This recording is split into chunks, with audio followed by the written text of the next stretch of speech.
হচ্ছে এক একটা বাজেট এক একটা থেকে আরেকটা বেশি।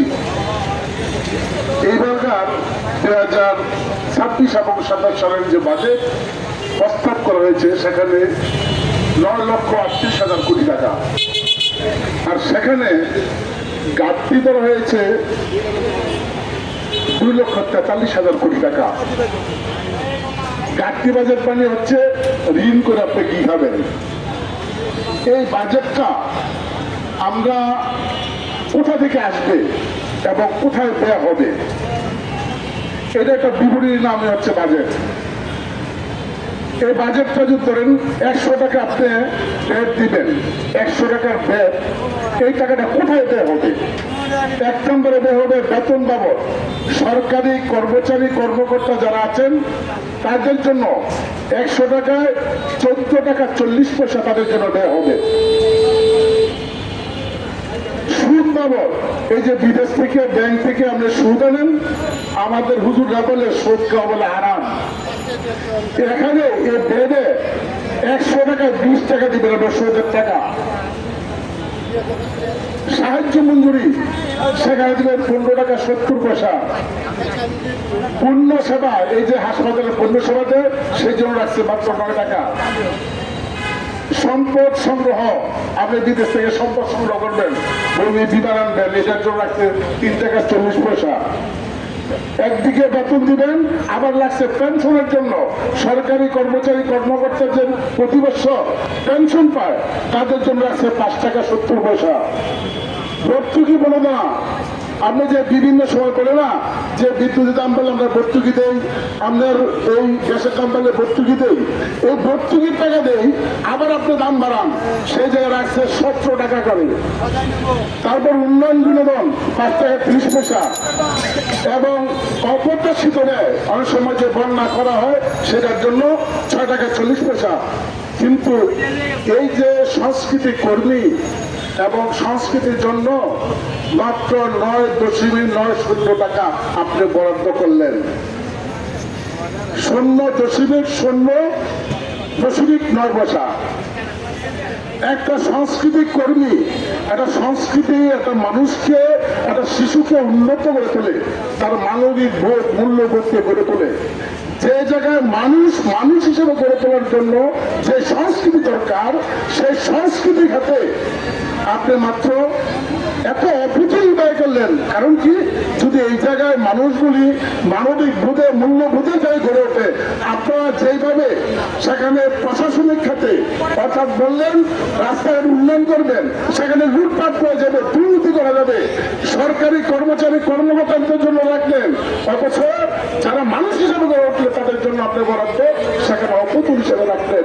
তাহলে একটা মানুষ কিভাবে মানুষ হিসেবে গড়ে উঠবে? প্রত্যেকটা ঘরের ভিতরে অশান্তি বিরাজ করছে। পুঁজিবাদ প্রত্যেকটা রন্ধে রন্ধে মাদক সত্য ঢুকে দিয়েছে। অতীতে আপনি যদি দেখেন প্রত্যেকটা স্কুলে সেখানে খেলার মাঠ ছিল, শিশুদের জন্য বিনোদনের ব্যবস্থা ছিল, পাঠাগার ছিল, এবং তাদেরকে গড়ে তোলার জন্য সাংস্কৃতিক শিক্ষা ছিল। প্রত্যেকটা পাঠ্যপুস্তকে সেখানে শরীর চর্চার বিষয়গুলো লিপিবদ্ধ ছিল। আজকে সেখানে সমস্ত কিছু আপনি তুলে দিলেন, এবং শিশুরা যেন মানুষটা হতে পারে। একটা বাচ্চা তাদের স্কুলে যাওয়ার জন্য তার মা অথবা বাবাকে নিয়ে যেতে হয়। আমরা যখন লেখাপড়া করেছি তখন কাউকে আপনাদেরকে নিয়ে যেতে হয় নাই স্কুলে লেখাপড়ার জন্য। এমন ভাবে একটা অপসংস্কৃতি গড়ে উঠছে যে সংস্কৃতি একটা উপরে করা হতো, সেই জন্য এমন একটা পরিকল্পনা বর্তমান সরকার করছে যে ইউনিট সরকারের তুলনায় 1,50,000 কোটি টাকা বেশি বরাদ্দ করলেন বাজেটে। ইউনিট সরকার যেতে চাইছিল না, ইউনিট সরকার পরিকল্পিতভাবে বাংলাদেশকে বিভিন্ন চুক্তির মাধ্যমে একটা গুলামী চুক্তি করে দিয়ে গেছে ইউনিট সরকার। ইউনিট সরকার ক্ষমতায় যাওয়ার পর যারা ক্ষমতায় আসছেন, আজকে 4 মাস অতিবাহিত হলো, হামে প্রায় 700 লোক মৃত্যুবরণ করলো, সেই শিশুকে রক্ষা করতে পারলেন না। আবার এই বাজেটে যে সেইভাবে আপনার বরাদ্দ করার দরকার। আজকে চারণ সংস্কৃতি কেন্দ্র এমন একটা সাংস্কৃতিক কোণা তারা গড়ে তুলতে চায়, একটা স্বাধীনতার যে পরিপূরক সমাজতান্ত্রিক চিন্তা চেতনার মধ্য দিয়ে মানুষ হিসাবে গড়ে তোলার জন্য সংস্কৃতি চর্চা, সেই চর্চাটা করে চারণ সাংস্কৃতিক কেন্দ্র। চারণ সাংস্কৃতিক কেন্দ্র সারা বাংলাদেশে তাদের ছাত্রদেরকে শিশুদেরকে গড়ে তোলার জন্য নিজেরা উদ্যোগ নেওয়ার চেষ্টা করে, কিন্তু রাষ্ট্র সেখানে উদ্যোগ নেওয়ার কথা আছে। রাষ্ট্র উদ্যোগের মধ্য দিয়ে যাতে ওই সাংস্কৃতিক চিন্তা চেতনা উন্নত হয়ে মানুষ হিসাবে গড়ে উঠতে পারে সে চিন্তা করা দরকার। শিক্ষা খাতে বরাদ্দ অপতুল, চিকিৎসা খাতে বরাদ্দ অপতুল, কৃষি খাতে সে মানুষ আপনারা করোনাকালীন সময় সে কৃষকরা কৃষি কাজ করার মধ্য দিয়ে আমাদেরকে বাঁচিয়ে রেখেছে, তাদের জন্য আপনারা সেখানে অপতুল ব্যবস্থা করেছেন। এইভাবে আপনারা সেখানে রাষ্ট্রের বিভিন্ন বরাদ্দ রেখেছেন এবং প্রশাসনিক খাতে বরাদ্দ করেছেন। আর্মির জন্য রেশনের ব্যবস্থা আছে, পুলিশের জন্য রেশনের ব্যবস্থা আছে এবং সরকারি কর্মচারী কর্মকর্তাদের জন্য রেশনের ব্যবস্থা আছে। আমরা গ্রামের শ্রমিক সংঘের পক্ষ থেকে এই বাজেটের পাক খেলে দীর্ঘদিন যাবত বলে আসছি যে শ্রমিকরা যে ২৩ সালে যে মজুরি পেয়েছে সেই মজুরি আজ পর্যন্ত তার মজুরি বৃদ্ধি হওয়া নাই। তাদের জন্য রেশন, আবাসন এবং চিকিৎসার ব্যবস্থা করা হোক। রাষ্ট্রের বিভিন্ন জায়গায় ব্যবহার জায়গা আছে, সেই জায়গায় বহুতল ভবনগুলো তাদের জন্য একটা নির্দিষ্ট ফিয়ের মধ্যে দিয়ে তাদেরকে সেখানে বরাদ্দ দেওয়া হোক। আপনি রেশনের ব্যবস্থা নাই, চিকিৎসার ব্যবস্থা নাই এবং আবাসনের ব্যবস্থা নাই। ওই শ্রমিকরা শুধু কাজ করবে আর বাচ্চা জন্ম দিবে আর ওই শিশুরা মানুষ হতে পারবে না। এমন এক প্রক্রিয়ায় একটা পুঁজিবাদী সমাজ ব্যবস্থায় মানুষদেরকে অমানুষ হিসেবে বলার জন্য যে প্রক্রিয়া চলছে ৫৪ বছর পর্যন্ত বাংলাদেশের সমাজতান্ত্রিক দল বছর আমরা সেই সংগ্রাম করছি। চারণ সাংস্কৃতিক কেন্দ্র ঠিক পরিপূরক সমাজতান্ত্রিক চেতনার মধ্য দিয়ে গড়ার জন্য সেই সংগ্রামে লিপ্ত আছে।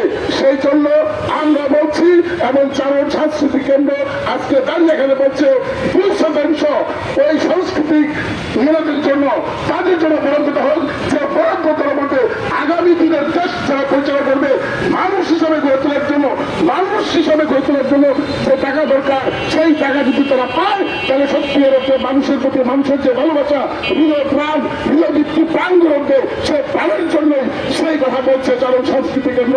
চারণ সাংস্কৃতিক কেন্দ্র আজকের যে সমাবেশে যে দাবি করছে সেই দাবিকে বাংলাদেশের সমাজতান্ত্রিক দল বাঁচান আমরা তার দাবির সত্যি মনে করি এবং সেই দাবি আগামী দিনে বর্তমানে যে সংসদ অধিবেশন চলছে সেই অধিবেশনে আমরা আশা করব ২% সত্যিকারে যদি দেশকে ভালোবাসেন, মানুষকে ভালোবাসেন, শিশুদেরকে আগামী দিনে গড়ে তোলার জন্য শিক্ষা, সংস্কৃতি, তার নৃত্য, গান, কলা এবং স্কুলে এলাকা আগে আমরা যখন ছাত্র ছিলাম বিভিন্ন সেখানে নাটক করতাম, সিনেমা করতাম, যাত্রা করতাম, সেগুলি সমস্ত আজকে পূর্ণ হয়ে গিয়েছে।